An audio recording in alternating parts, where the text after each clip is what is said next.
जय हिंद दोस्तों, मैं नवीन शर्मा आप सभी का स्वागत करता हूं। आशा करता हूं आप सब एकदम अच्छे हैं, एकदम बेहतरीन हैं। एक बार सारे प्यारे दोस्त बताएंगे आप सब कैसे हैं। उम्मीद करेंगे बहुत अच्छे होंगे, बहुत शानदार होंगे। और साथ ही हम लोग पहुंच चुके हैं आपका प्रैक्टिस सेट नंबर 13 पर। इसके बाद साथ ही सिर्फ आपका 2 कक्षाएं और होंगी। और इन प्रैक्टिस सेशंस में जो हमने जाना है वो सबसे महत्वपूर्ण है परीक्षा के लिए मेरी नज़र में। ऐसा नहीं है कि परीक्षा की नज़र से, वो मेरी नज़र से कि सबसे ज़रूरी चीज़ें आपको कौन सी पढ़ के जानी चाहिए, इस लास्ट टाइम पर क्या मेमोराइज आपको करना चाहिए, वो सब इन कक्षाओं में पढ़ रहे हैं। अभी 2 कक्षाएं और हमारी बाकी रहेंगी। एक बार आप थम्स अप करके बताएं, जी भैया हम इनको अच्छे से रिवाइज कर चुके हैं। पहले की हमारी तैयारी थी ही, हम चीज़ों को पढ़ चुके थे। अंतिम समय में हम इन चीज़ों को सिर्फ पढ़ रहे हैं। तो आगे बढ़ते हैं, ठीक है। तो आज की साथी कक्षा को शुरू करते हैं। बहुत ध्यान से पढ़ना और सीखना या उत्तर देना। आगे आते हैं। मैकाले संबंधित है। मैकाले का नाम आपने कहाँ पर सुना है? बहुत जगह तो बड़ा गलत तथ्य लिखा रहता है कि मैकाले को अंग्रेज भारतीय शिक्षा का जन्मदाता कहते हैं। जैसे मैकाले के बाद में ही भारत में शिक्षा आई, उससे पहले भारत में शिक्षा थी ही नहीं। भारत में सब अनपढ़ थे, है ना। इतना जो वैदिक ज्ञान हमारे यहाँ पर है वो सबको वो शून्य मान के लिख देते हैं कि भारतीय भारतीय शिक्षा का जन्मदाता नहीं। जो यहाँ पर लिखा होता भारतीय अंग्रेजी शिक्षा का जन्मदाता, वो सही बात होती है। तो क्या बोलेंगे? अंग्रेजी शिक्षा से संबंधित है। किससे है? अंग्रेजी शिक्षा से संबंधित है। मैकाले का जो साथी आपका भाषण था, उसी भाषण को क्या बोलते हैं? इसी को बोलते हैं स्मरण पत्र। पूछा जाता है मैकाले का जो भाषण है उसको क्या कहा जाता है? स्मरण पत्र, यानी उसको मिनट बोलते हैं। क्या बोलते हैं? मिनट बोलते हैं। भारत में आपको पता होना चाहिए पहला लॉ कमीशन बना था, पहला विधि आयोग बना था 1934 में। और उसमें भी साथ ही आपका किसको बनाया गया था? आपका किसको? वो भी मैकाले के द्वारा ही उसमें अनुशंसा की गई थी, यानी समझिए मैकाले ही उसका अध्यक्ष था। तो मैकाले अंग्रेजी शिक्षा से संबंधित है। और ऐसे ही अन्य अधिनियम आपसे पूछे जाते हैं कि वुड डिस्पैच भारत में कब आया था? वुड डिस्पैच भारत में कब आया था? तो वुड डिस्पैच आया था आपका दोस्त, क्या बोलेंगे? वुड डिस्पैच आया था 1854 में, जिसको भारतीय शिक्षा का क्या बोलते हैं? भारतीय भारतीय अंग्रेजी शिक्षा का मैग्ना कार्टा इसको कहा जाता है। अंग्रेजी शिक्षा का, भारतीय अंग्रेजी शिक्षा का मैग्ना कार्टा। मैग्ना कार्टा अर्थात घोषणा पत्र। क्या कहते हैं इसको? मैग्ना कार्टा कहा जाता है। ठीक है, ये आपको पता होना चाहिए। ऐसे ही दोस्त हंटर कमीशन पूछा जाता है शिक्षा के लिए। हंटर कमीशन किस वर्ष में आपका उसकी सिफारिश आई थी? हंटर कमीशन 1882, जो आपका किसके लिए था? एलिमेंट्री एजुकेशन, प्रारंभिक शिक्षा के लिए था। सैडलर आयोग भी अंग्रेजी शिक्षा से संबंधित था। तो सैडलर आयोग की रिपोर्ट कब की है दोस्त? बोले सैडलर आयोग का गठन तो हम कहेंगे 1917 में भैया, 1917। तो ये शिक्षा से संबंधित 3-4 आयोग हैं जो आपको पता होने चाहिए। क्या कहता है मैकाले? कहता है भारत में कि इन भारतीयों के अंदर क्या कर दो? इन्फीरियरिटी कॉम्प्लेक्स भर दो, यानी कम तरीका भाव पैदा कर दो, ताकि इनको लगे अंग्रेजी बड़ी भाषा है और ये उसको बोलने में एक दिन क्या करने लग जाए? स्वाभिमान इनका जागे उस बात से, और ये महसूस करें कि अगर हम अंग्रेजी नहीं जानते तो हम बड़े निम्नतम स्तर के हैं। और स्वाभिमान किनका बढ़ा हुआ? अब समझेंगे जो लोग, वो कहेंगे कि हम अंग्रेजी बोलना जानते हैं। तो उसने कहा कि ये खाई हमें पैदा करनी पड़ेगी, तो उसने इस तरह से उसको थोपा। और उसने क्या बोलेंगे? सर जी 15 वंडर क्लासेस यूट्यूब पर करा दीजिए प्लीज़। नहीं करा सकता साथी, मैंने पहले ही एप्लीकेशन का उसका प्रॉमिस किया हुआ था। यूट्यूब पर नायक सीरीज कराई हुई है, बेहतरीन सीरीज है, कोई अंतर नहीं है, कोई अंतर नहीं है, ठीक है ना। वंडर क्लासेस अलग से हैं। वंडर क्लासेस मैंने एप्लीकेशन के लिए अनाउंस की हुई थी कि जिन साथियों ने कोर्स लिया हुआ था, आपके लिए अलग से मेहनत करते हैं, उनके लिए भी अलग से मेहनत होनी चाहिए साथी, है ना। किस गवर्नर जनरल के समय भारतीय प्रेस अधिनियम समाप्त किया गया? रिपन, लिटन, कर्जन और डफरेन। तो साथी बताएंगे किसके समय पर खत्म किया गया? रिपन के समय। मैं किसको कहता हूं आप लोगों से? अच्छा वायसराय कौन है? रिपन। खराब वायसराय कौन है आपका? वो लिटन है। जितनी भी रोक लगी ज्यादातर किसके समय की? आपका लिटन के समय की। जैसे मैं बात करूं आपसे वर्नाकुलर प्रेस एक्ट, वर्नाक्युलर को हिंदी में क्या कहते हैं? कितने दोस्त बताएंगे फटाफट से? मेरा आपसे क्वेश्चन है। वर्नाकुलर प्रेस एक्ट आया था आपका 1878 में, ठीक है। भारतीय शस्त्र अधिनियम आया था आपका, भारतीय शस्त्र अधिनियम आपका आया था दोस्त 1878 में। कब आया था? 1878 में। और ये खत्म कब किए गए थे? रिपन के टाइम पर 1882 में। 1882 में क्या हो गए थे? खत्म हो गए थे। वर्नाकुलर बोलते हैं देसी भाषा को, यानी देसी भाषा में जो अखबार आते थे, अब हम भारतीयों को अगर आपस में एक दूसरे से आप लोगों को समाचार भेजना है तो कैसे आते थे, देसी भाषा। तो देसी भाषा में अखबार आते थे। अब देसी भाषा में ही तो हम एक दूसरे से अपनी बातें समझ सकते हैं कि भाई क्या लिखा। तो अंग्रेजों ने क्या बोला कि भाई एक दूसरे से जो एक दूसरे को सूचनाएं भेजते हैं, इंफॉर्मेशंस भेजते हैं, इसको रोकने का सबसे बेहतर तरीका ये है कि इनकी जो देसी भाषा में जितने भी अखबार या मैगजीन्स निकल रहे हैं इसको बंद कर दो। इसी को हम बोलते हैं वर्नाकुलर प्रेस एक्ट 1878 में इंट्रोड्यूस कराया किसने, लिटर ने। रिपन के टाइम पर खत्म कर दिया गया 1882 में।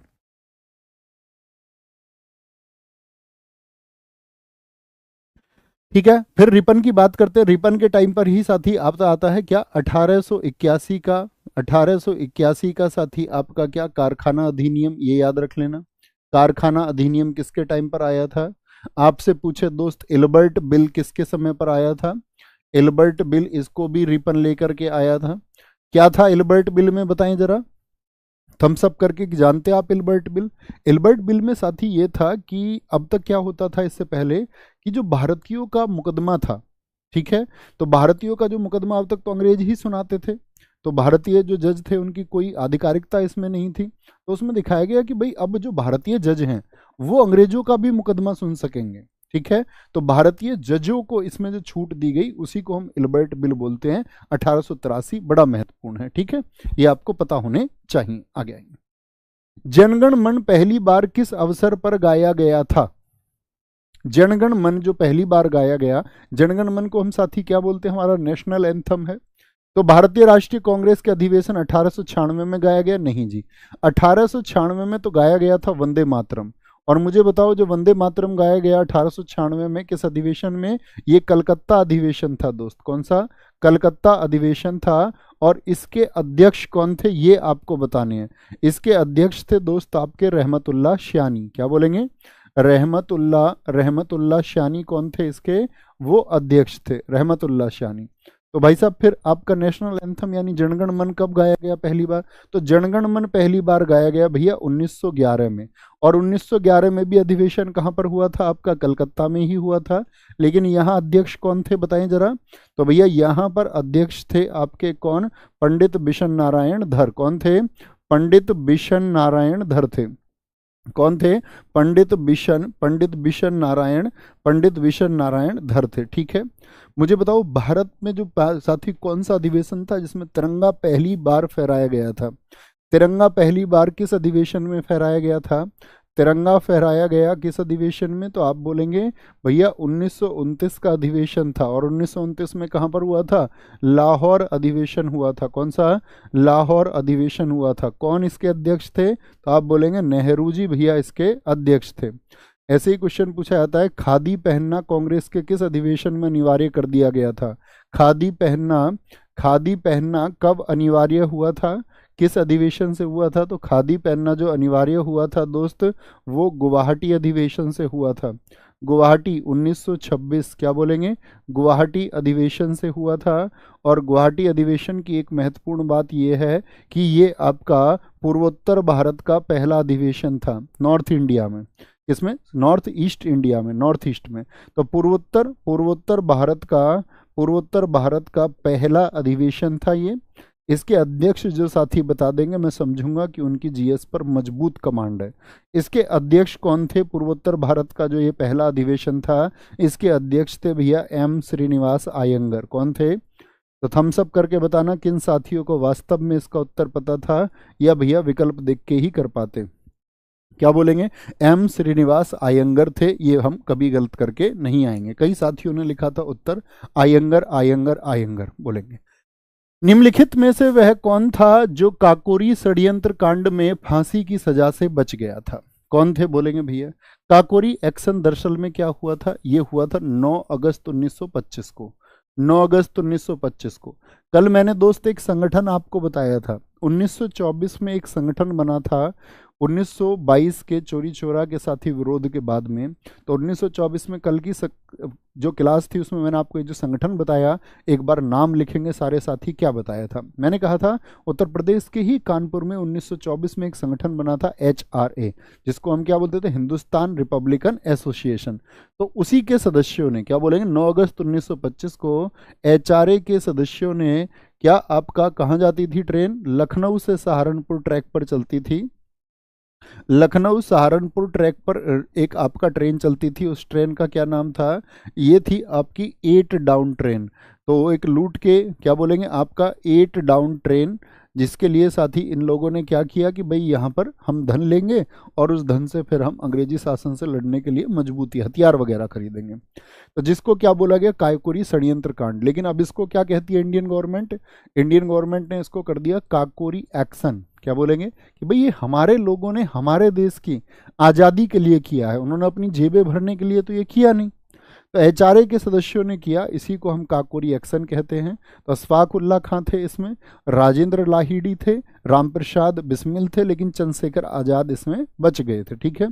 और चौथे व्यक्ति कौन थे? चौथे थे आपके ठाकुर रोशन सिंह। कौन थे? ठाकुर रोशन सिंह। और 4 लोगों को फांसी हुई थी। कितने लोगों को फांसी हुई? आप कहेंगे भैया इसमें 4 लोगों को फांसी हुई थी। कितने लोगों को? 4 लोगों को फांसी हुई। 4 लोगों को फांसी हुई थी। ठीक है, ये आपको पता होना चाहिए। ठीक है। चंद्रशेखर आज़ाद जी की बात करें तो इनको तो फांसी नहीं हुई, ये तो साथी इन्होंने तो अपने खुद को गोली मारे थे कि मैं हमेशा आज़ाद था और हमेशा आज़ाद रहूंगा। किस पार्क में? उत्तर प्रदेश में ही मौजूद है। ठीक है, बताएंगे, जिसको हम अल्फ्रेड पार्क के नाम से जानते थे, अब उस पार्क का नाम क्या कर दिया गया है? उत्तर प्रदेश में ही स्थित है। सारे साथियों की तरफ से उत्तर चाहिए। ठीक है। और याद रख लेना यही 9 अगस्त है जिसका फायदा, गांधी जी ने कहा 9 अगस्त को हमेशा साथी काकोरी जयंती मनाई जाती थी, तो इसीलिए गांधी जी ने कहा था कि भाई इसी तिथि को हम क्या शुरू करेंगे? 9 अगस्त 1942 को हम भारत छोड़ो आंदोलन शुरू करेंगे। लेकिन ये 8 की रात को ही क्या हो गया था? शुरू हो गया था। तो प्लानिंग तो थी 9 की, तो 8 अगस्त के क्या हो गया था? ये शुरू हो गया था। तो 8 अगस्त 1942, 17 साल बाद क्या था? भारत छोड़ो आंदोलन। क्या बोलेंगे? भारत छोड़ो आंदोलन की तिथि इसी तारीख को समर्पित है। बहुत बढ़िया भैया, उसका नाम आजाद पार्क है। मैंने जगह पूछी, अल्फ्रेड पार्क तो उसका पुराना नाम था। मैंने आपसे जगह पूछी साथी, वो कहाँ पर है? जिन साथियों ने प्रयागराज लिखा, बड़ा कमाल, बहुत शानदार। सूची 1 को सूची 2 से सुमेलित कीजिए और नीचे दिए गए कूट से सही उत्तर चुनिए। चटगांव पे जो बांग्लादेश में शस्त्रागार हमला हुआ 1930 में, इससे किसका संबंध है? काकोरी एक्शन अभी मैंने बताया 9 अगस्त 1925, किसका संबंध है? लाहौर षड्यंत्र की बात करें 1928 जेल में, लाहौर जेल में। गदर पार्टी जो कि 1913 में बनी, तो गदर पार्टी से किसका संबंध है? लाला हरदयाल का। मुझे बताओ लाला हरदयाल ने गदर पार्टी की स्थापना कहाँ पर की थी?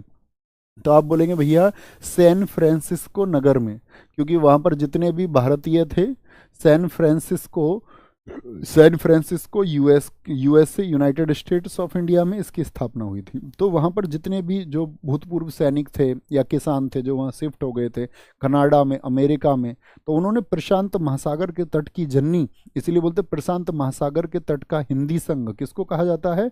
वो कहा जाता है आपका गदर पार्टी को। तो फर्स्ट वर्ल्ड वॉर जब शुरू होने वाला था 1914 से 18, उससे पहले ही ये लोग संगठित हो गए।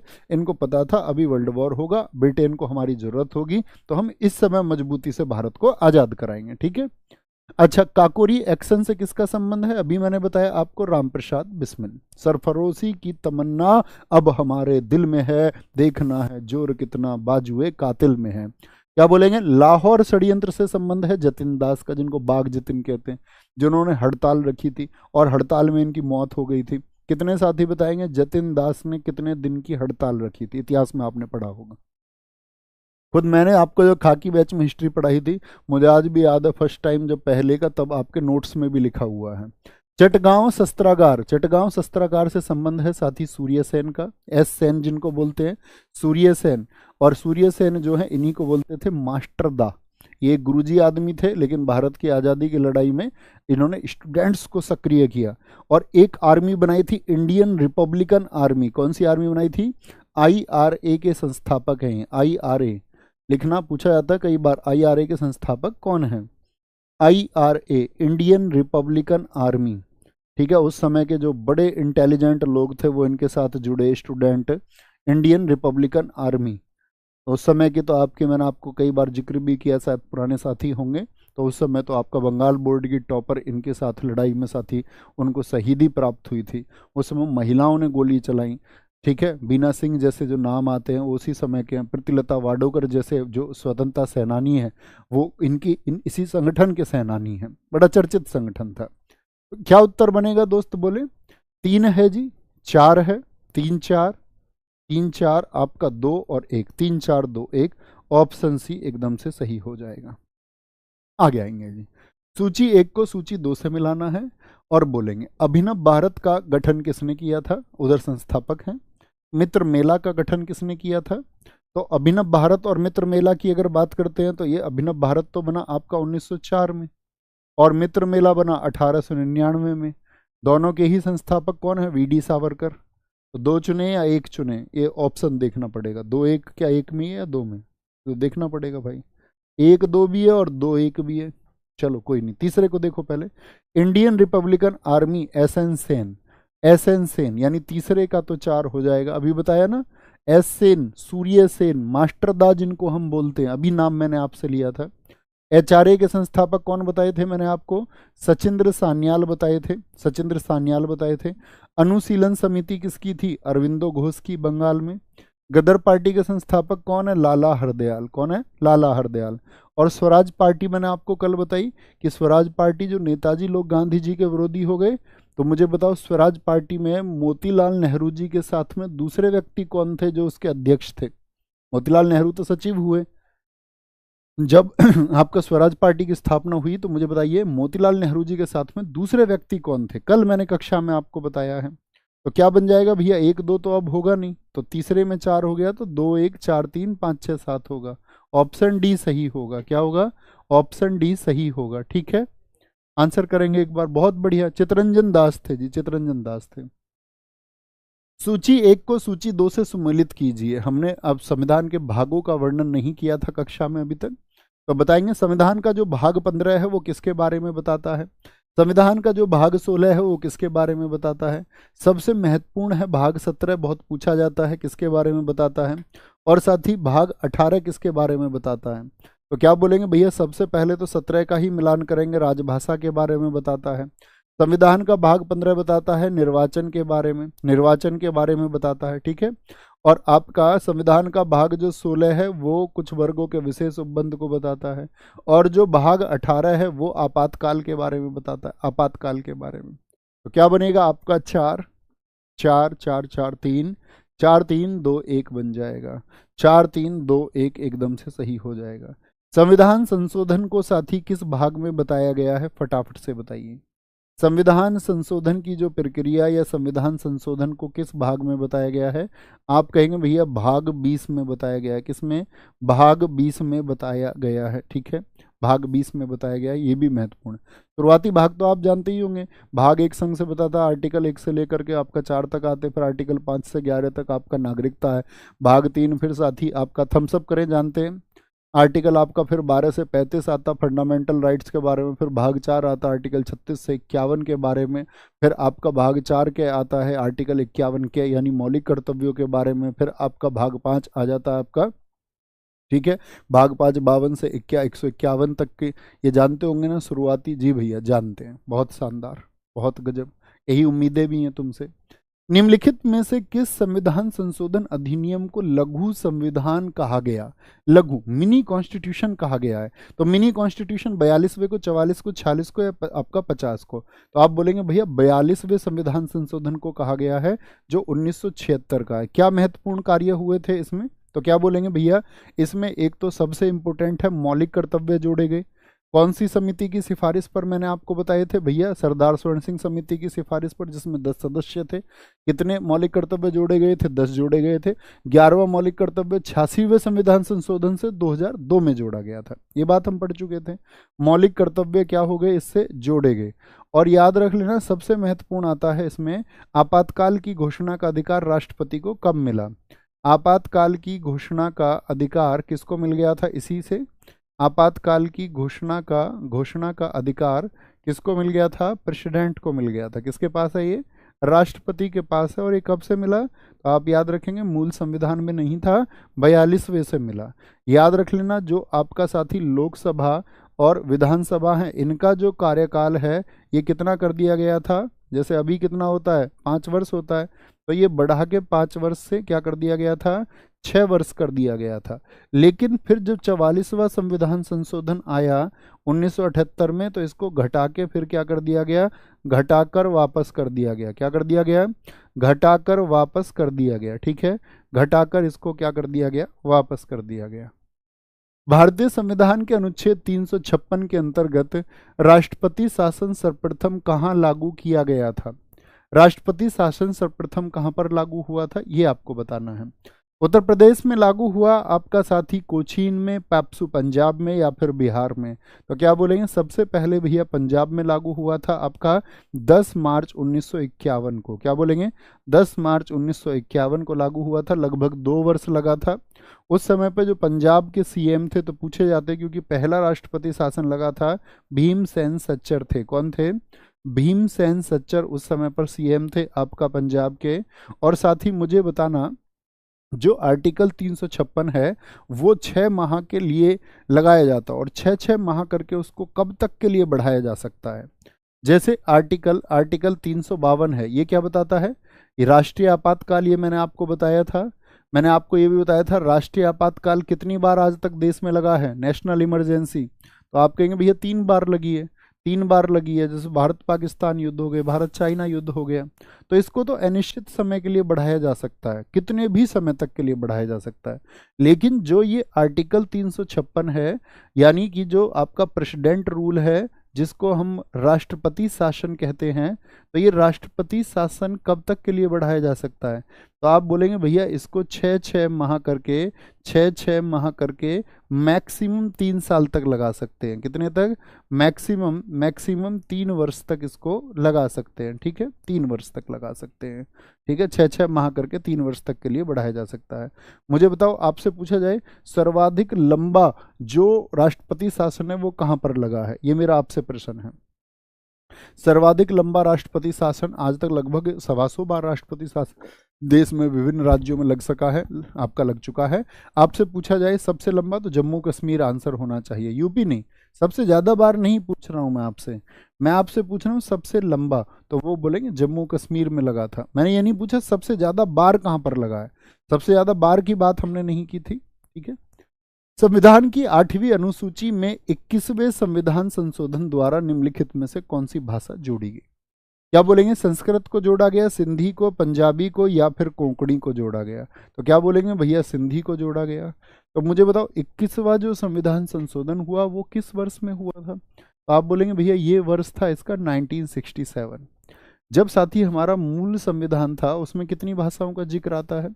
तो मूल संविधान में 14 भाषाओं का जिक्र आता है। मूल संविधान में कितनी आपका लैंग्वेजेस थी, कितनी भाषा थी? भैया इसमें भाषा जो थी वो 14 थी। कितनी भाषा थी? 14 भाषा थी। और इनका जो जिक्र मिलता है आर्टिकल 343 से लेकर के 351 तक इसकी बात होती है। किसके बारे में? किसके बारे में बात होती है? आपका जो राजभाषा उसके बारे में बात होती है। अच्छा मुझे बताओ, तो ये जुड़ी आपका 21वां हो गया। 1967 में कौन सी जुड़ गई? सिंधी जुड़ गई, सिंधी लैंग्वेज जुड़ गई, सिंध क्षेत्र में बोली जाती है। और साथ ही आपका नेपाली, मणिपुरी और कोंकणी कब जुड़ी थी, जिनको नमक बोलते हैं? नमक, ने में के, नेपाली, मणिपुरी और कोंकणी को किस वर्ष में जोड़ा गया था, जरा बताएं। नेपाली, मणिपुरी और कौन से संविधान संशोधन से जोड़ा गया? तो आप बोलेंगे भैया इनको 71वें संविधान संशोधन 1992 के द्वारा जोड़ा गया। और फिर आपका 92वां संविधान संशोधन जो हुआ किसमें? 2003 में, उसके द्वारा किसको? महेंद्र सिंह धोनी का बल्ला। क्या बोलेंगे? मैथिली, संथाली, डोंगरी और बोडो। क्या बोलेंगे? डोंगरी और बोडो। तो कैसे बोलते हैं इसको? नेपाली, मणिपुरी और कोंकणी, NMK, इसको महेंद्र सिंह धोनी और बल्ला। तो B से बोडो, D से डोंगरी, S से संथाली, M से मैथिली होती है। क्या बोलेंगे? M से मैथिली होती है। तो मूल तो भाषा 14 थी। अब मैं आपसे पूछूं वर्तमान में कुल भाषाएं कितनी हैं? क्या बोलेंगे? वर्तमान में कुल भाषाएं कितनी हैं, तो कितनी बढ़ गई आपका, सिंधी बढ़ी, फिर नेपाली, मणिपुरी, कोकड़ी बढ़ी, फिर बोडो, डोंगरी, मैथिली और संथाली बढ़ी, यानी 8 बढ़ गई। तो कुल भाषाएं कितनी हो गई साथी, तो कुल भाषाएं 22 हो गई। ठीक है, कुल भाषाएं कितनी हैं, 22 हैं। सबसे कम अवधि के लिए भारत के मुख्य न्यायाधीश कौन बने थे? पहले तो बताओ भारत के साथी पहले मुख्य न्यायाधीश कौन थे, पहले मुख्य न्यायाधीश कौन थे? सबसे पहले तो ये आंसर चाहिए। सुप्रीम कोर्ट के पहले जो साथी चीफ जस्टिस थे वो कौन थे, तो क्या बोलेंगे, इनका नाम क्या था, ये आपको बताना है। तो यहाँ पर आए सबसे कम अवधि के लिए भी कौन चुने गए फटाफट से बताएंगे। फिर ये भी पूछेंगे सबसे ज्यादा अवधि के लिए कौन चुने गए। बहुत बढ़िया, पहले न्यायाधीश का नाम नहीं जानते, पीएन भगवती लिख रहे हैं कुछ तो।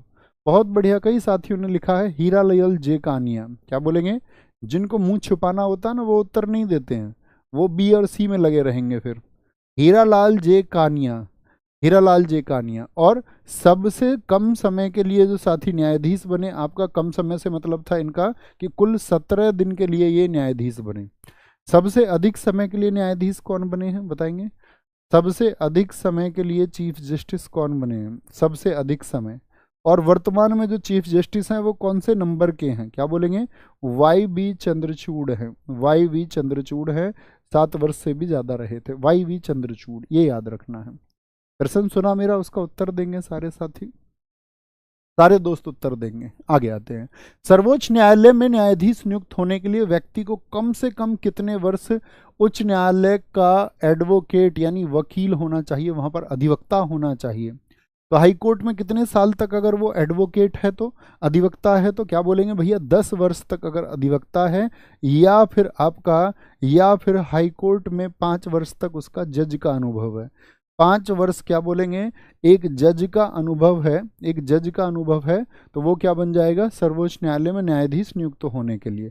यही क्या बोलेंगे उसको दोस्त हमारा, क्या बोलेंगे, किसके आधार पर इसका आपका चुनाव होता है, कॉलेजियम प्रणाली पर। किस पर चुनाव होते हैं ये, कॉलेजियम प्रणाली पर ये चुनाव हो जाते हैं। ठीक है, कॉलेजियम प्रणाली इसी को कहते हैं, कॉलेजियम प्रणाली से ये चुने जाते हैं। तो हाई कोर्ट के लिए क्या बोलेंगे, आपका 5 वर्ष में तक वो जज हो, या फिर वकील कितने साल हो, 10 साल हो। वकील 10 साल, जज 5 वर्ष, तो वो फिर योग्यता रखता है किसकी, सुप्रीम कोर्ट में जज की। आगे आएंगे। भारत के सर्वोच्च न्यायालय ने किस वर्ष में न्यायाधीशों की नियुक्ति के लिए, न्यायाधीशों की नियुक्ति किससे होती है, आपका कॉलेजियम व्यवस्था से। तो कॉलेजियम व्यवस्था को कब अपनाया था, किस वर्ष में? और मैं आपसे ये भी पूछूंगा कि कॉलेजियम प्रणाली में कुल कितने जज होते हैं, ये भी उत्तर आप देंगे। तो आप कहेंगे भैया कॉलेजियम व्यवस्था को अपनाया था 1993 से। और जो कॉलेजियम प्रणाली होती है उसमें उसका जो आपका लीडरशिप होता है, एक तो उसमें होते हैं मुख्य न्यायाधीश, मुख्य न्यायाधीश होते हैं, और साथ में कितने अन्य न्यायाधीश होते हैं, तो 4 अन्य वरिष्ठतम होते हैं जो सबसे सीनियर होते हैं। 4 अन्य जो भी वरिष्ठतम न्यायाधीश होंगे, यही मिलके क्या बनाते हैं, कॉलेजियम बनाते हैं। इसी को क्या बोलते हैं हम, इसी को कॉलेजियम हम बोलते हैं। और इसका कार्य क्या होता है, जो सुप्रीम कोर्ट मुख्य न्यायाधीश द्वारा देश की जो संवैधानिक अदालतें हैं उनमें फिर न्यायाधीशों की नियुक्ति होती है, न्यायाधीशों की नियुक्ति होती है। तो 1993 से इसको हमने अपनाया है। हमारा सौरमंडल किस आकाशगंगा में स्थित है? हमारा सौरमंडल, सौरमंडल के बारे में हमने ग्रहों के बारे में जाना, उपग्रहों के बारे में जाना। छोटे छोटे प्रश्न कि हमारा सौरमंडल किस आकाशगंगा में है, मंदाकिनी में है क्या? जी भैया, मंदाकिनी में है। क्या बोलेंगे, मंदाकिनी में है, जिसको हम क्या बोलते हैं, दुग्ध मेखला नाम से भी जानते हैं। ये बात जानते होंगे, दुग्ध मेखला इसको कहते हैं। मुझे बताओ इसकी आकृति कैसी है, जो साथी हमारा क्या बोलेंगे, जो हमारा गैलेक्सी है इसकी आकृति कैसी है भैया, सर्पिलाकार है। कैसा है, सर्पिला, सारपीला नहीं, सर्पिलाकार, सर्पिलाकार है। कैसी आकृति है इसकी, सर्पिलाकार है, ये याद रखेंगे। आपसे कोई भी पूछे मंदाकिनी को, सोलर सिस्टम को, इसको मंदाकिनी को किसने किसने डिफाइन किया था, मंदाकिनी को किसने देखा था, तो जिसने दूरबीन बनाई होगी आपका, तो क्या बोलेंगे भैया, गैलीलियो ने। गैलीलियो ने ही तो प्रयोग किए थे, मैंने आपको बताया, गैलीलियो ने। ठीक है, गैलीलियो ने इसके बारे में बताया था। एंड्रोमेडा के बारे में पूछे, क्या बोलेंगे, सबसे सबसे नजदीक आकाशगंगा हमारी आकाशगंगा के, सबसे नजदीक आकाशगंगा कौन सी है, सबसे नजदीक जो आकाशगंगा, या बोलूं मंदाकिनी आकाशगंगा, वो है एंड्रोमेडा, एंड्रोमेडा। प्रोक्सिमा सेंचुरी की अगर हम बात करते हैं तो याद रख लेना, सूर्य के बाद सबसे निकटतम तारा कौन सा है। भाई सूर्य तेज क्यों चमकता है, क्योंकि वो एक तारा है और वो नजदीक है। किसके नजदीक है, पृथ्वी के सबसे नजदीक है। तो सूर्य के बाद सबसे निकट यही है, सेकंड बोल सकते हैं। सूर्य के बाद सबसे निकट क्या बोलेंगे, द्वितीय। सबसे निकट कौन है, तो वो प्रोक्सिमा सेंचुरी ही है। कौन है, प्रोक्सिमा सेंचुरी है। और ये सब जो अध्ययन करते हैं हम बोलते हैं ये यूनिवर्स का जो आपका स्टडीज है, या स्टडी आपका स्टडी ऑफ यूनिवर्स या कॉस्मोस, ब्रह्मांड, जो ब्रह्मांड का अध्ययन होता है, ब्रह्मांड का जो अध्ययन होता है उसको क्या कहते हैं, उसको भैया बोलते हैं कॉस्मो, क्या बोलेंगे, कॉस्मोलॉजी कहते हैं। क्या बोलते हैं, कॉस्मोलॉजी उसको कहते हैं। ठीक है। और ब्रह्मांड का जो प्रसार हो रहा है उस घटना को क्या कहते हैं, इसके जो प्रसार की घटना है उसको क्या बोला जाता है, बिग बैंग कहा जाता है। क्या बोलते हैं, बिग बिग बैंग कहा जाता है, बिग बैंग। बिग बैंग प्रसार को समझने के लिए ही साथी मुझे बता सकते हैं, एक आपको याद हो 2012 में एक मूवी आई थी कि अब दुनिया खत्म हो जाएगी। 2012 में एक संदेश फैला गया था कि 2012 में पूरी दुनिया खत्म हो जाएगी। तो एक आपका प्रयोग हुआ था LHC मशीन के द्वारा, लार्ज आपका हेड्रॉन कोलाइडर के द्वारा। तो वो LHC मशीन जो है वो किस देश में वो एक्सपेरिमेंट हुआ था उस समय का किसी को पता है, कोई दोस्त बताएगा। 2012 का ज्ञात जीवित प्राणी कोई व्यक्ति हो जिसने 2012 में ये सुना था। सर जी सूर्य भगवान है या कोई तारा है, विज्ञान के अनुसार तारे हैं, हमारे शास्त्रों के अनुसार भगवान है, क्योंकि हम तो उन सबको पूजते हैं जिन्होंने हमको जीवन दिया है। सूर्य की वजह से जीवन है, सूर्य की वजह से प्रकृति चलती है, सूर्य की वजह से पौधे प्रकाश संश्लेषण को कर पाते हैं। बहुत बढ़िया। नहीं जी भैया, कई साथियों ने गलत उत्तर दिया, अमेरिका अमेरिका अमेरिका, गलत है। युति और वियुति, सिजिगी जिसको बोलते हैं, उसका पद संदर्भित होता है कब। युति और वियुति घटना कौन सी होती है, सिजिगी और पेरिजी, दो शब्द आप सुनते होंगे। सिजिगी कब होता है, जब चंद्रमा, सूर्य और पृथ्वी एक सीधी रेखा में होते हैं। क्या होते हैं, जब एक सीधी रेखा में होते हैं, ये बात याद रख लेना। ठीक है। और पेरिजी होता है जब 90 डिग्री पर होते हैं। चंद्रमा तथा सूर्य पृथ्वी के साथ समकोण पर होते हैं, ये पेरिजी घटना है। ये क्या है, ये पेरिजी है, इसको बोलते हैं। ये तो सिजिगी, ये पेरिजी हो गया। अपसौर, अपसौर कितनी तारीख को होता है जरा बताएंगे। जो एपिहीलियन है ये कितनी तारीख को होता है, तो अपसौर का मतलब होता है 4 जुलाई, 4 जुलाई को होता है। और इस दिन क्या होता है, सूर्य पृथ्वी से सबसे दूर होता है, उसको बोलते हैं 15.2 करोड़ किलोमीटर होता है, लगभग 15.2 करोड़ किलोमीटर, ये सर्वाधिक दूरी है। ठीक है। क्योंकि पृथ्वी आप सबको पता होना चाहिए सूर्य के चारों ओर दीर्घवृत्ताकार कक्षा में घूमती है, तो ये तो नजदीक की स्थिति है, लेकिन ये क्या है, ये तो दूर की स्थिति है। तो दूर की स्थिति ही अपसौर है। और उपसौर जिसको पेरिहीलियन कहते हैं, उपसौर की स्थिति को होता है बताएंगे, तो भैया उपसौर होता है आपका 3 जनवरी को। और इस दिन क्या होता है आपका, पृथ्वी सूर्य के निकट होती है और इस दूरी को बोलते हैं 14.9 करोड़ किलोमीटर होती है। ठीक है। ये क्या है, ये नज़दीक की बात है, नज़दीक की बात है। तो इस दिन सबसे नज़दीक होती है। ओके। ये चारों घटनाएं हैं सूर्य और चंद्रमा की स्थिति के बारे में। उपसौर यानी कि आपका क्या बोलेंगे, पेरिहीलियन। उपमाने होता है छोटा, छोटा का मतलब नज़दीक होगी। अपमाने क्या होता, ऊपर, ऊपर, ऐसे याद करने के लिए बता रहा हूँ, ऊपर तो दूर होगी, दूर होगी। 90 डिग्री क्या होगा आपका साथी, समकोण। समकोण तो जानते हो ना, 90 डिग्री, 90 डिग्री होता है, जानते हैं इस बात को। तो आप कहेंगे भैया ये क्या होता है आपका पेरिजी, और तीनों एक लाइन में हो जाए तो ये क्या होता है आपका, क्या बोलेंगे, सिजिगी होता है। A brief history of time नामक पुस्तक किसने लिखी थी, बोलेंगे फटाफट से। जी भैया बिल्कुल, 14.96, बहुत शानदार आपने लिखा है। क्या बोलेंगे, a brief history of time नामक पुस्तक किसने लिखी है। स्टीफन हॉकिंग ने, जेवी नर्लिकर द्वारा, सीवी रमन के द्वारा, या सुभाष चंद्र बोस के द्वारा। तो किसके द्वारा लिखी गई है a brief history of time, भैया स्टीफन हॉकिंग के द्वारा लिखी गई है। किसके द्वारा, स्टीफन हॉकिंग के द्वारा लिखी गई है। ठीक है। और आपका इसमें चर्चित पुस्तकें हो सकती है द थ्योरी ऑफ एवरीथिंग, ये भी इन्होंने लिखी है। द थ्योरी ऑफ एवरीथिंग, जब आपको समय हो तो इसको पढ़ना, द थ्योरी ऑफ एवरीथिंग, जब सफल हो जाओ। ठीक है। तो किसने लिखी है, ये भी स्टीफन हॉकिंग, आपने देखे होंगे।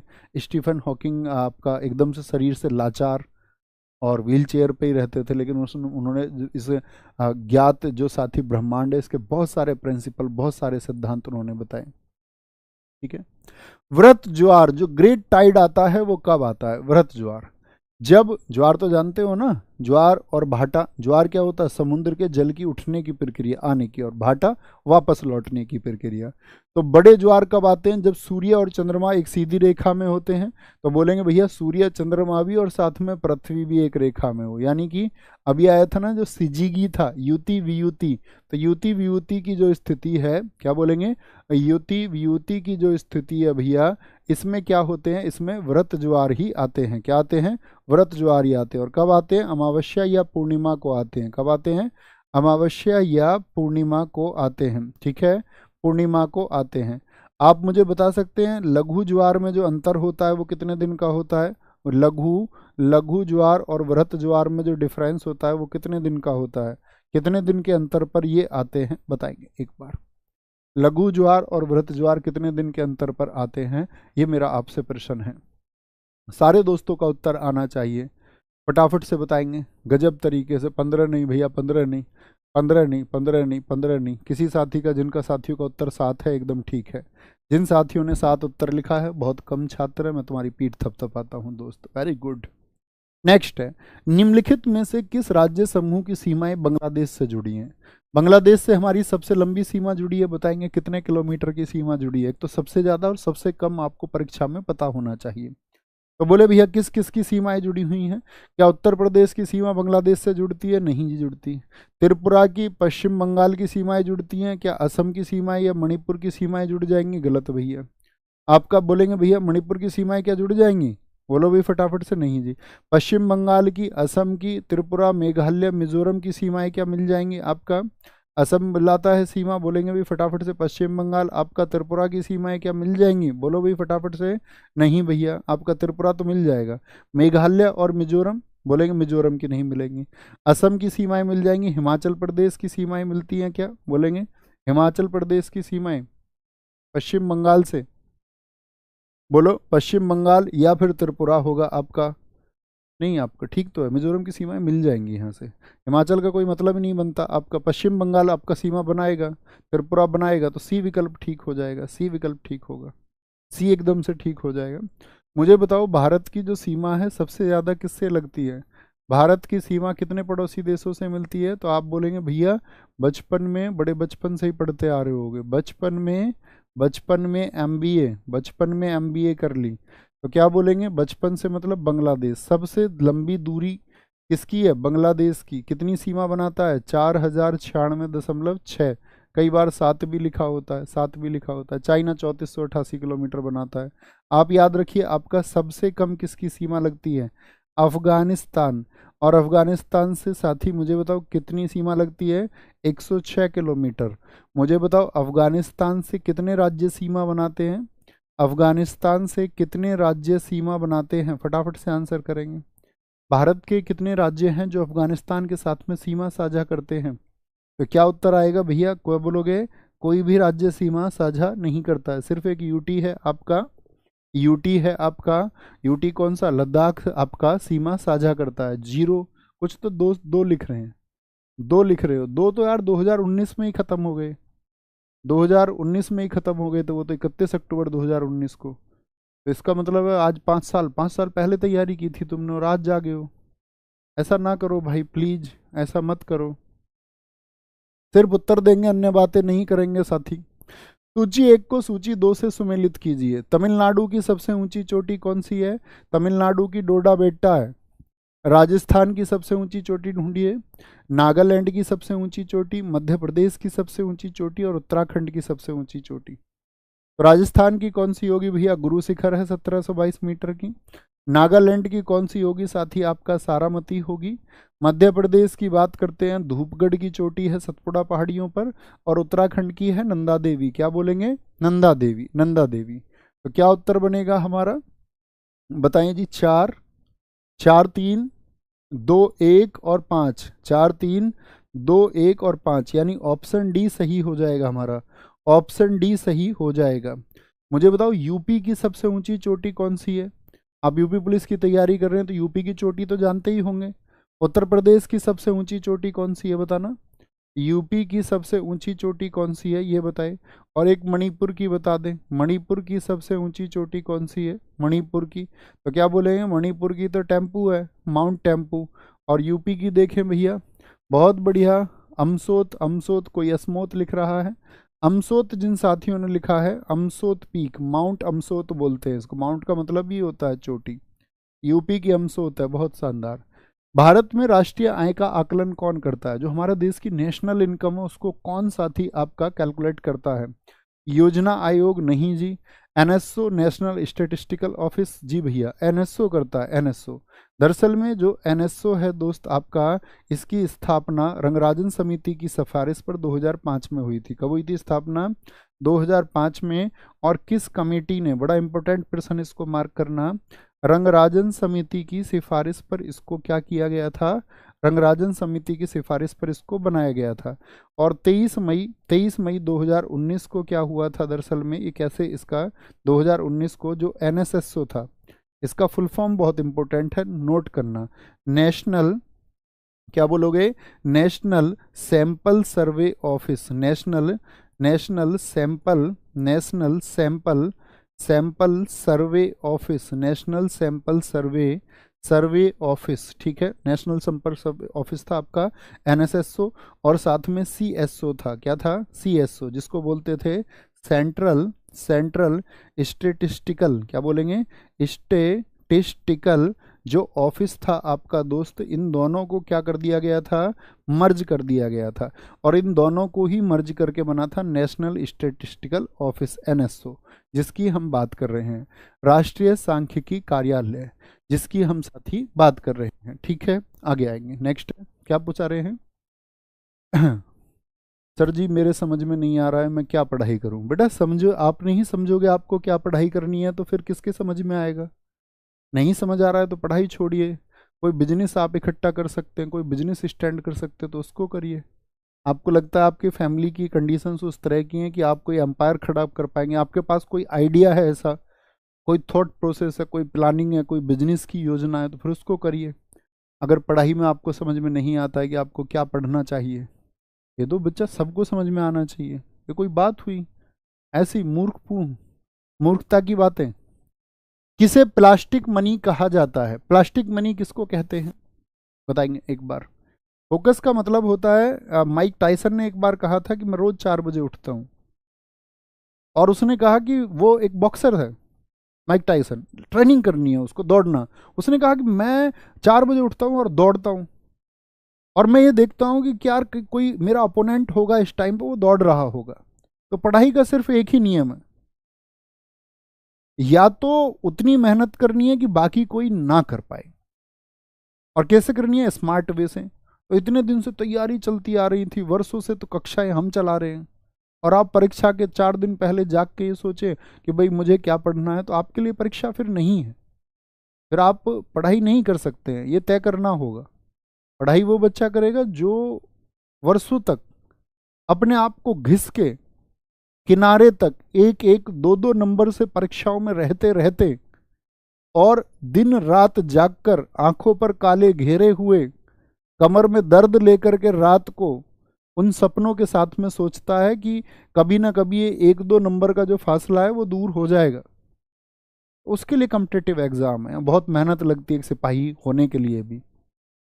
किसी को बहुत आसान लगता होगा, आप बताएंगे ना कॉरपोरेट के किसी व्यक्ति को जो इंजीनियरिंग के फील्ड्स वाले हैं, जैसे हमारे दोस्त भी, हमारा डिस्कशन होता, पूछेगा ना आप उससे कि इंजीनियर है, तो वो ये सोचते हैं कि सिपाही तो ऐसे ही भर्ती हो जाते होंगे, उनको लगता है इसके लिए पढ़ना वढ़ना नहीं पड़ता होगा। उन्होंने बोले कि सिपाही के लिए भी पढ़ना पड़ता है क्या। पेपर लीक पे मेरा डिस्कशन हुआ कई लोगों से, जब पेपर लीक हुआ था, उन्होंने बोला यार पेपर ऐसे में भी क्यों लीक करते हैं, इसमें कांस्टेबल का भी कोई पेपर होता होगा। तो अभी मतलब लोगों को नहीं पता है कि कितना संघर्ष इसमें है। और बाकी सब लोगों के लिए आसान हो सकता है, लेकिन तुम ही जानते हो इस बात को कि ये बिल्कुल आसान नहीं है। और ये कितना आसान है ये भी हम ही जानते हैं, क्योंकि हम इसको झेल रहे हैं वर्षों से। और जब तक इससे पार नहीं निकल जाओगे तब तक झेलना भी है। ये कारगिल की लड़ाई के जैसा है। किसे प्लास्टिक मनी कहा जाता है कि सामने कुछ दिख रहा है और वो फतेह करना है, तो उतनी ज़्यादा मेहनत करनी है, नहीं तो कौन फतेह करेगा? सामने वाले फतेह करेगा, या तो सामने वाले फतेह करेगा या तुम करोगे, दो ही चॉइस है। क्या करना है नहीं करना वो सब बेगानी बात है, उनका कोई मतलब नहीं है। वो हर एग्जाम के लिए हर ऐसे बच्चे रहेंगे जो इस तरह की बातें ऐसे तरह के राग अलापते रहेंगे, उनका कोई अर्थ नहीं है। आपको मेहनत करनी है। प्लास्टिक मनी, प्लास्टिक मनी होता है क्रेडिट कार्ड, डेबिट कार्ड, जो कार्ड के रूप में होते हैं आजकल। आजकल तो फोन पे का भी कार्ड आता है, देखा है, पेटीएम का कार्ड आता है। तो ये जो कार्ड है जो प्लास्टिक के रूप में, इनको हम बोलते हैं प्लास्टिक मनी, उसमें पैसे तो हैं ही अंदर, ठीक है। इनमें से कौन सा केंद्रीय बैंक है जो केंद्रीय बैंकों की जननी कहा जाता है? जैसे भारत के बैंकों की, भारत में कहा जाता है आरबीआई को, ऐसी पूरी दुनिया में किसको कहा जाता है? तो बैंक ऑफ इंग्लैंड को कहते हैं कि उसने पूरी दुनिया को बैंकिंग सिस्टम सिखाया है, पूरी दुनिया को बैंकिंग सिस्टम सिखाया है। एक मुद्रा के मूल्य में वृद्धि दूसरे मुद्रा की तुलना में क्या होती है? एक मुद्रा के मूल्य में वृद्धि हो जाए, जैसे जब भारत आज़ाद हुआ आपने सुना होगा कि जो $1 था उसकी जो कीमत थी वो ₹1 के बराबर थी, जानते हैं इस बात को। फिर धीरे धीरे रूप में अवमूल्यन होता रहा कई बार और इसकी कीमत गिरती रही, और आज डॉलर की कीमत देखिए कहाँ पर है। तो एक मुद्रा अगर मजबूत हो रही है, उसके मूल्य में वृद्धि हो रही है, डॉलर तो कितने का हो गया, रुपया वहीं पर है, तो दूसरे की तुलना में क्या है, दूसरी मुद्रा का क्या है, कमजोर होना। दूसरी मुद्रा क्या है, उसकी तुलना में फिर कमजोर होगी, वो उसकी तुलना में क्या हो जाएगी, कमजोर। कई साथी सी लिख रहे हैं, सी क्यों? मुद्रा के मूल्य वृद्धि, एक में मूल्य वृद्धि, दूसरे की तुलना में भी मूल्य वृद्धि है, क्या बोलेंगे, मुद्रा का कमजोर होना, दूसरी की तुलना में उसका क्या है, कमजोर होना है, ठीक है। आगे आएंगे। निम्नलिखित में से कौन राष्ट्रीय पेंशन प्रणाली, नेशनल पेंशन स्कीम, एनपीएस का फुल फॉर्म बहुत बार पूछा जाता है, नेशनल, क्या बोलेंगे, नेशनल पेंशन स्कीम है, नेशनल पेंशन स्कीम इसको हम कहते हैं, नेशनल पेंशन स्कीम। और इसी के लिए शब्द इस्तेमाल होता है नेशनल पेंशन सिस्टम, ठीक है, सिस्टम का इस्तेमाल होता है। केवल निवासी भारतीय नागरिकों को ये मिलेगी, क्या ये शर्त है? केवल 21 से 55 तक की आयु के सदस्य, या राज्य सरकार के सभी कर्मचारी जो राज्य सरकारों द्वारा अधिसूचना किए गए जाने की तारीख के पश्चात में सेवा में आए हैं। यानी कि पश्चात का मतलब एनपीएस स्कीम कब आई थी, फिर ये भी पता होना चाहिए। 1 जनवरी 2004 से प्रभावी हुई, तो इस तारीख के बाद से जो है, क्या बोलेंगे, 1 जनवरी 2004 से क्या हुई, ये एनपीएस प्रभावी हुई है भैया, प्रभावी, ये आपको पता होना चाहिए। नेक्स्ट, आसियान इसके लिए है। आसियान क्या होता है? आसियान का फुल फॉर्म आपसे पूछ रहा है। मैंने कहा कई संगठनों के महत्वपूर्ण जो आपका साथी हेडक्वार्टर हैं या फुल फॉर्म है वो आपको पता होना चाहिए। आसियान क्या होता है? Association for south east Asian Nations, क्या बोलेंगे, अकेडमी नहीं होता, association of south east African नहीं है, अफ्रीका के देशों का संगठन नहीं है, एशियन नेशंस का है। मुझे बताओ आसियान की स्थापना दोस्त कब हुई थी? आसियान की स्थापना हुई भैया जी 1967 में, 1967 में। इसका जो हेडक्वार्टर है वो कहाँ पर है? बैंकॉक में, क्या बोलेंगे, और बैंकॉक किस देश में है? थाईलैंड में, थाईलैंड में है। कितने देश हैं इसमें वर्तमान में? वर्तमान में इसके जो सदस्य हैं दोस्त वो कितने हैं? वर्तमान में इसके सदस्य भैया हैं आपके कितने? 11। और 11वां कौन बना था आपका? 11वां बना था ईस्ट तिमोर, पूर्वी तिमोर बना था। कौन? पूर्वी तिमोर, पूर्वी तिमोर, जिसका साथी पूर्वी तिमोर, मुझे बताइए पूर्वी तिमोर की राजधानी पूछी गई थी। पुराने छात्र जानते होंगे कि मैंने एक बार आपसे जिक्र किया था कि भैया ऑप्शन में आया पूर्वी तिमोर की राजधानी क्या है, तो लोगों ने दिल्ली को चुना नहीं, उन्होंने कहा ये तो भारत की है, पागल बना रहा है हमारा। दरअसल में दिल्ली है इनकी राजधानी। क्या? दिल्ली नहीं, दिल्ली, दिल्ली पूर्वी तिमोर की क्या है? कैपिटल है, इसकी कैपिटल है 1967 में। वहीं पर एक क्वेश्चन आता है दोस्त, आसियान +3 का क्या मतलब है? प्रमुख संगठनों के संदर्भ में आसियान +3 का क्या अर्थ है? तो आसियान के 11 देश और +3 में कौन कौन से हैं आपके? चीन, जापान और दक्षिण कोरिया हैं। पीले पीले मुंह वाले हैं ये, चीन, जापान और दक्षिण कोरिया, ये तीनों किस में है? ये आसियान के साथ में है। चीन, जापान और दक्षिण कोरिया। कभी भी आपसे परीक्षा में पूछे आसियान +3 का क्या मीनिंग है तो आप बताएंगे, ठीक है। दाढ़ी बनाने के लिए काम में लेते हैं, दाढ़ी बनाने के लिए क्या काम में लिया जाता है? तो दाढ़ी बनाएंगे तो बाल छोटे छोटे दिखने चाहिए, तो वो बड़े दिखें, तो छोटे को बड़ा कौन करेगा? छोटे को बड़ा करता है अवतल दर्पण। कौन? अवतल दर्पण करता है, अवतल दर्पण। जैसे कान की जांच करनी है तो वो थोड़ा बड़ा दिखे, कान की जांच करनी है, ठीक है। सर्च लाइट है कोई, सर्च लाइट मैं आपसे बोलूं, ठीक है, सर्च लाइट है।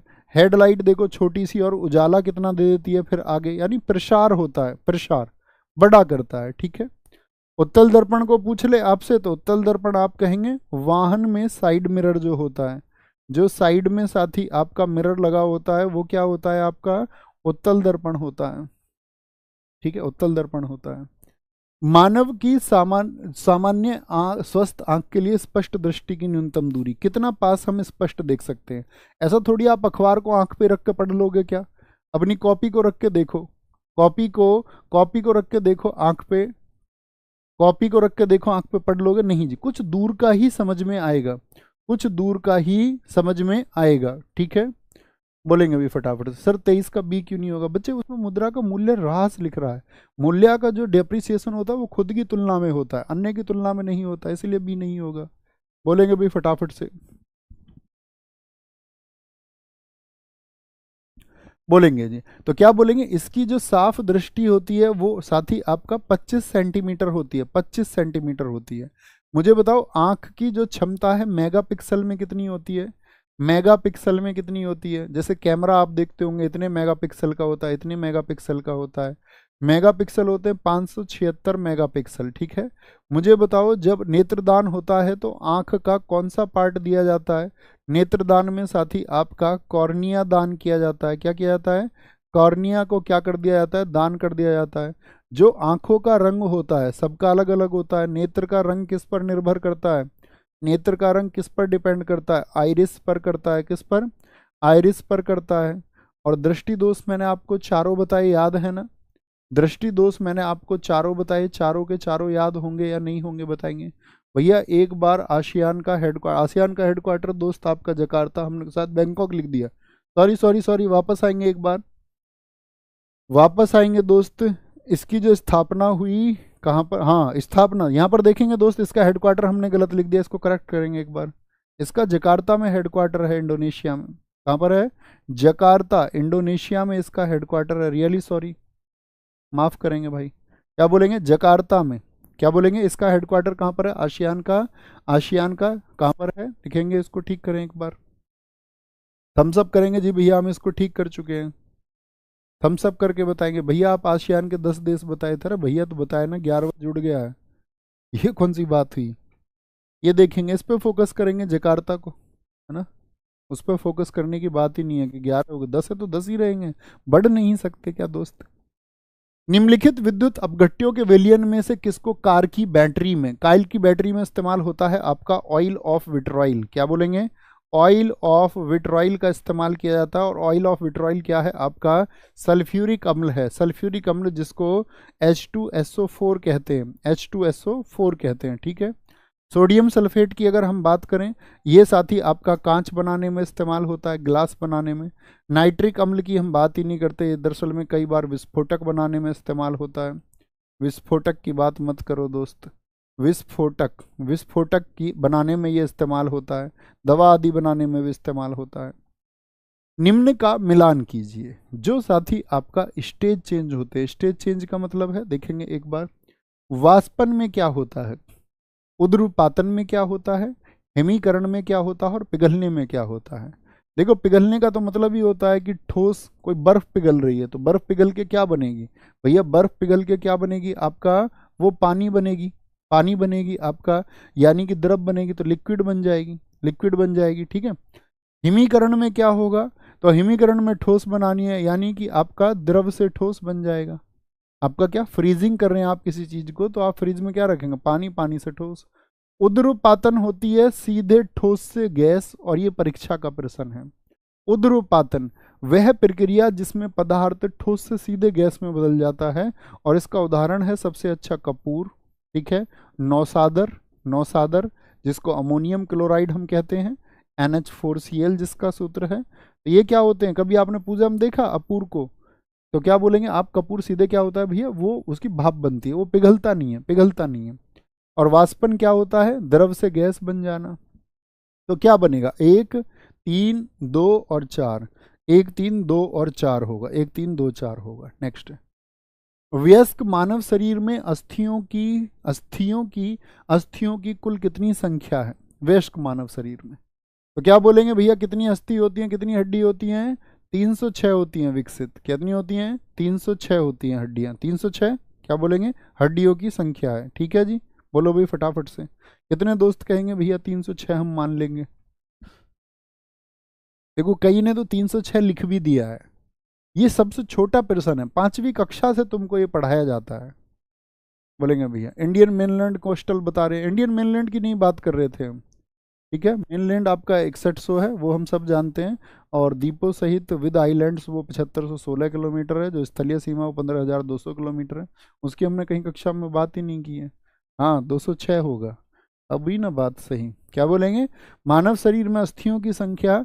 तो तुम समझ जाओ कंपटीशन कहीं नहीं है, डरना नहीं है उस एक बात से, बस अपनी चीज़ों को स्टेबल करके रखना है ना।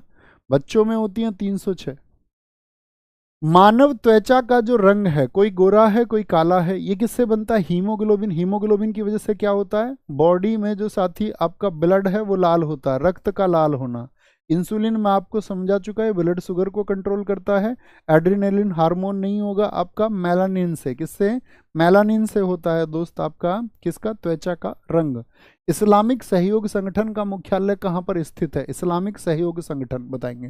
टोक्यो जापान में, जेद्दाह सऊदी अरब में है, अबू धाबी संयुक्त अरब अमीरात में है, या फिर रोम इटली में है? तो साथ ही जो इस्लामिक सहयोग संगठन है उसका हेडक्वार्टर है जेद्दाह सऊदी अरब में। क्या बोलेंगे? 1969 में स्थापित हुआ था। और इसमें दोस्त आपका 57 देश शामिल है, जो इस्लामिक कंट्रीज हैं 57 देश इसमें शामिल हैं।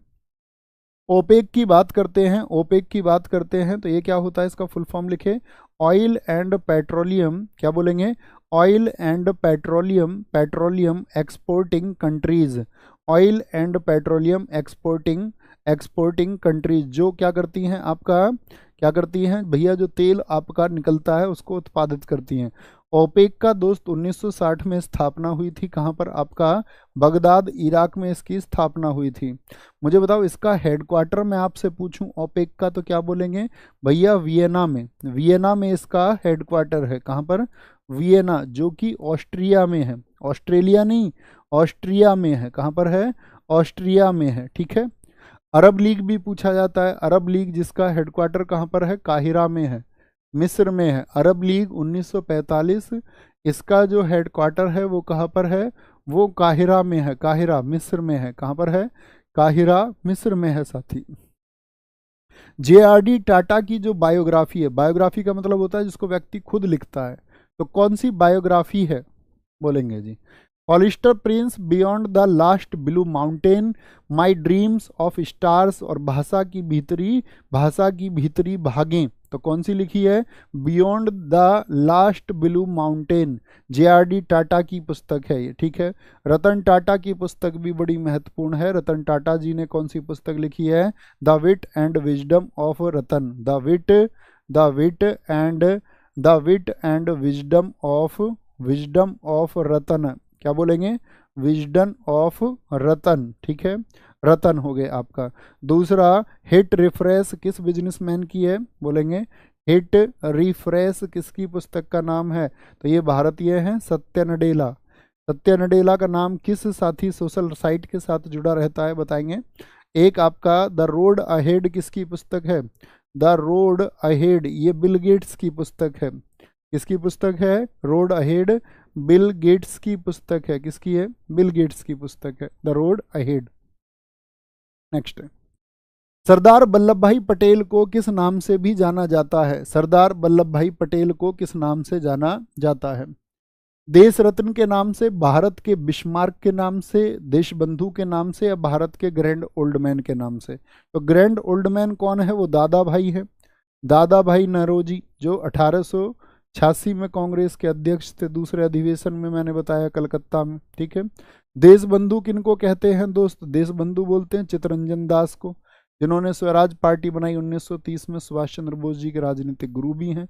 भारत के बिस्मार्क इनको कहते हैं।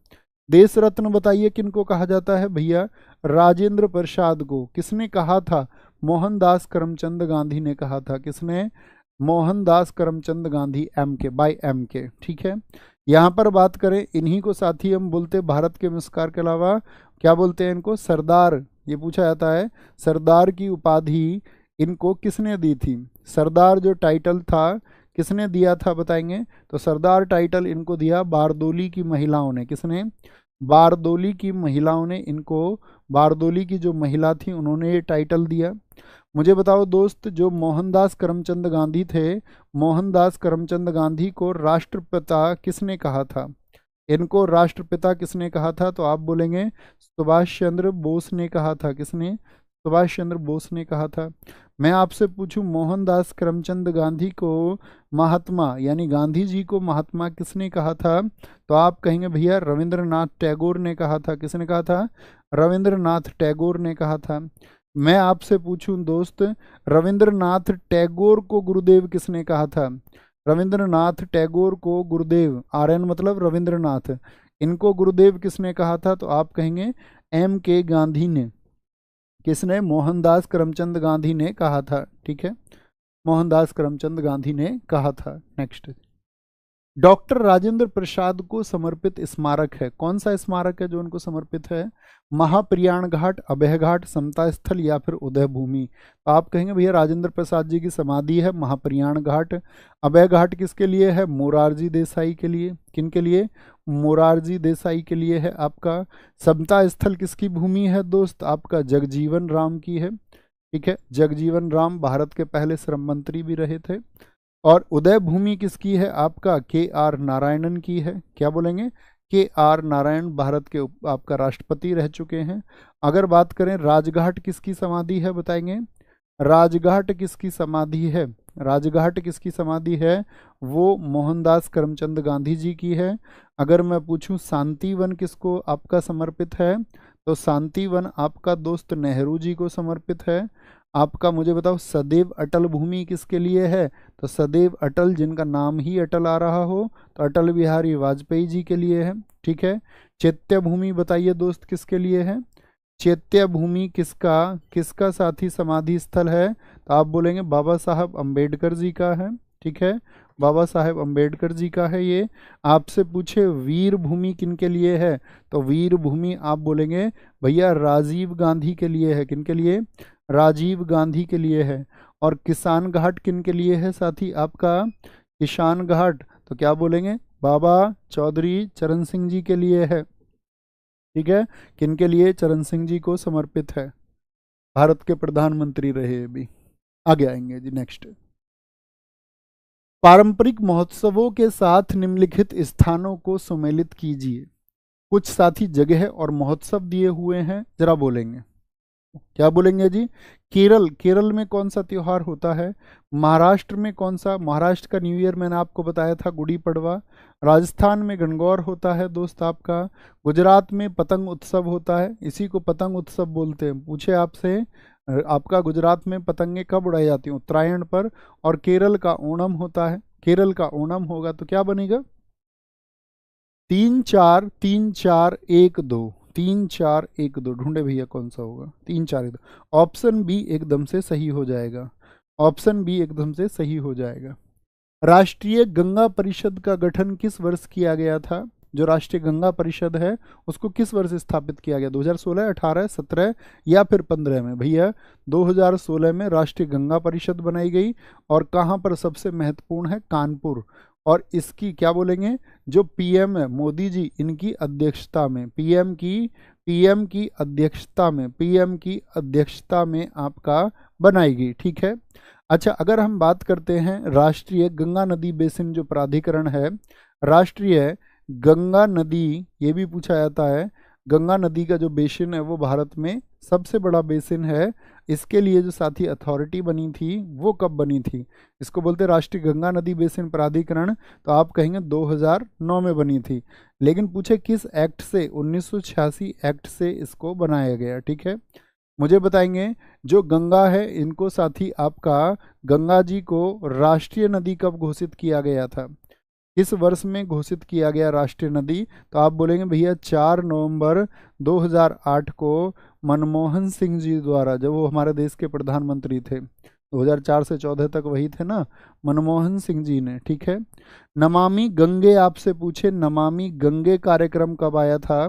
नमामि गंगे प्रोग्राम कब आया था? नमामि गंगे कार्यक्रम कब आया था? वो आया था जून 2014 में। क्या बोलेंगे? जून 2014 में आया था, ठीक है। आगे आएंगे। अयोध्या राम मंदिर के लिए रामलला की मूर्तियों को किसने बनाया है? अभी बहुत चर्चित रहा, तो प्रश्न पूछा जा सकता है। केजी सुब्रमण्यम अय्यर, राम सुतार, एमएफ हुसैन या अरुण योगीराज? राम सुतार जो साथी आपका स्टेचू ऑफ यूनिटी है, स्टेचू ऑफ यूनिटी किसको समर्पित है? स्टेचू ऑफ यूनिटी, तो आप बोलेंगे वो वल्लभ भाई पटेल जी को है आपका। इनको है वल्लभ भाई पटेल जी को, क्या बोलेंगे? वल्लभ भाई पटेल जी को वो आपका समर्पित है स्टेचू ऑफ यूनिटी। उसके डिजाइनर हैं राम सुतार। तो ये तो नहीं है उत्तर। अरुण योगीराज ने बनाई है, अरुण योगीराज। अगर मैं पूछूं अयोध्या में जो राम जी का मंदिर बना, उसको साथ ही आपका उसके वास्तुकार कौन रहे? राम मंदिर के साथ ही जो आपका वास्तुकार कौन रहे हैं? किसने इसको डिजाइन किया है? राम मंदिर के वास्तुकार रहे हैं चंद्रकांत बी सोमपुरा। कौन? चंद्रकांत बी सोमपुरा इसके साथ ही कौन रहे हैं आपका? वो वास्तुकार रहे हैं। अगर मैं बोलूं अयोध्या में जो साथी अभी हवाई अड्डा था उसका नाम बदल के क्या किया गया? अयोध्या में जो हवाई अड्डा है उसका नाम क्या है? अयोध्या में जो हवाई अड्डा है वो है महर्षि वाल्मीकि। क्या बोलेंगे? महर्षि वाल्मीकि इंटरनेशनल एयरपोर्ट है, इंटरनेशनल एयरपोर्ट है, ठीक है, याद रखेंगे। तो चंद्रकांता सोमपुरा। अच्छा, ये भी पूछा जा सकता है जो प्राण प्रतिष्ठा हुई वो किस तारीख को हुई? बताएंगे जी। राम मंदिर में जो प्राण प्रतिष्ठा हुई वो किस तारीख को हुई? तो प्राण प्रतिष्ठा की बात आती है दोस्त, वो किस तारीख को हुई थी आपका? तो क्या बोलेंगे? वो हुई थी भैया 22 जनवरी को, 22 जनवरी 2024 को। आधारशिला पूछ ले आपसे, आधारशिला कब रखी गई थी मंदिर की? तो आधारशिला आप कहेंगे आधारशिला रखी गई थी 5 अगस्त 2020 को, 5 अगस्त 2020 को रखी गई थी, ठीक है, 5 अगस्त 2020 को। ये आपको पता होना चाहिए, ठीक है। आगे आएंगे। और साथ ही राम मंदिर की कुल ऊंचाई कितनी है? ये आज आपका होमवर्क का क्वेश्चन है। इसका आंसर सारे साथी देंगे और जो भी फैक्ट्स तुम्हें दिए जा रहे हैं उसको रिवाइज करते रहें और अच्छे से आगे आएंगे, अच्छे से उसको रिवाइज करते रहें। सर बच्चे में 300 हड्डी होती है ना? हाँ, बच्चे के अंदर 300 हड्डी होती हैं और वयस्क के अंदर 206 हड्डी होती हैं, ठीक है। तो ख्याल रखिए अपना बहुत सारा। मिलते हैं कल। थैंक यू, नमस्ते, जय हिंद, जय भारत। और दोस्त 15 तारीख को आप लोगों की गागर में सागर शुरू है, ये सब आप सब लोगों को पता होगा। एक बार थम्स अप करें जी भैया, हम जानते हैं। ओके, थैंक यू, नमस्ते, जय हिंद।